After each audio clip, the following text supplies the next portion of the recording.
Cette vidéo est dédiée à la notion d'automate complet. Un automate fini A est dit complet si pour tout état P de cet automate, toute lettre A de l'alphabet sur lequel est cet automate, il existe au moins un état Q tel que PAQ soit une transition de l'automate. Autrement dit, pour tout état P, toute lettre A, il existe au moins une transition sortante de P étiquetée par A.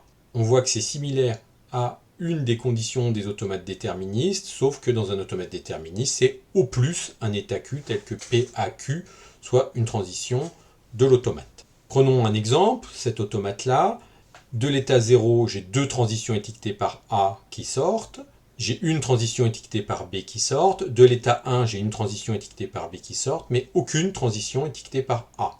Donc cet automate n'est pas complet car il n'y a aucune transition étiquetée par A qui sorte de l'état 1.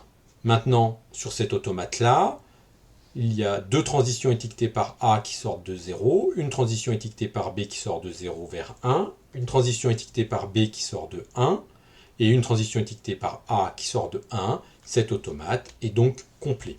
La notion d'automate complet ne fait pas intervenir les ensembles d'états initiaux et les ensembles d'états finaux. Donc un automate complet peut très bien avoir aucun état final, aucun état initiaux, tous les états initiaux, ça n'a aucun lien avec le fait d'être complet ou pas complet.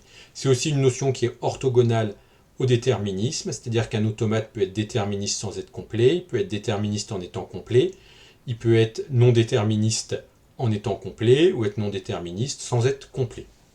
On a un résultat similaire à celui qui peut exister sur les automates déterministes, à savoir qu'un langage L est reconnaissable par un automate fini, si et seulement si il est reconnaissable par un automate fini complet.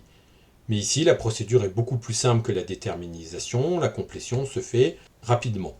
Prenons un exemple tout petit qui peut se généraliser à tout automate. Cet automate n'est pas complet car il n'y a aucune transition étiquetée par B qui sorte de l'état 0 et aucune transition étiquetée par A qui sorte de l'état 1.